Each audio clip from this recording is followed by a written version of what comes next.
කොටවනවා නේද? කොටවන්නේ මොකද්ද මේ ප්‍රතිඵලය? ඡන්දය, බලය ගන්න අපේ මිනිස්සු මහ පොළොවේ අපේ මිනිස්සු එකමුතුව මේ වෙලාවේදී ඉන්නකොට ඔන්න පටන් ගත්ත අලුත් නාටකම. මොකද්ද මේ නාටකම? අපේ මිනිසුන් ඇත්තට මේව ගන්න සිවුම තනක් තමයි ආගම වෙනුවෙන් ආගම ගැන. හරිද? ඉතින් ඒක අල්ලගත්තා කියන්නේ මේ පරණ නාට්‍යනේ. මුන් ඒ කාලේ ඉඳන් කරේ මොකක් හරි මුන්ට බලය ගන්න ඕන නම් මුන්ගේ මේ ඡන්දය ගන්න ඕන නම් මිනිස්සු අතර ඇති කරනවා කෙටවීම.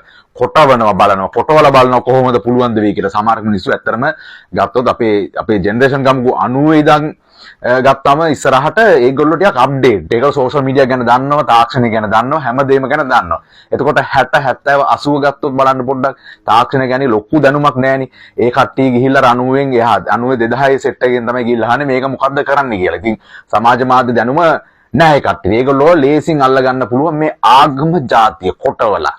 හරිද?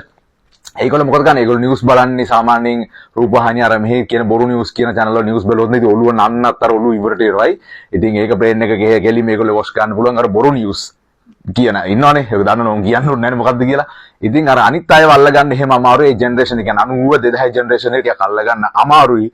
මොකද ඒගොල්ලෝ හොඳ අප්ඩේට් එකක ඉන්නවා. සෝෂල් මීඩියා දැනුමින් ඉන්නවා. ඒ නිසා කෙටවීම ආගම් කොටවලා ජාති ආගම් කොටවල ගන්න එපා. මොකද මහ පොළොවේ අපේ ශ්‍රී ලාංකික ජනතාව එකමුතු ඉන්න මේ මොහොතේදී ඕව කොටවල ගත්තොත් නම් අපේ ජනතාවත් නිකන් ඉන්නේ නැති වෙයි. මේ ජෙනරේෂන් එක නිකන් ඉන්නේ නැති වෙයි. ඒ නිසා පරණ නාට්‍ය දාන්න එපා. හොඳම දේ පාඩුවේ ඊටපල්ලා. හරිද?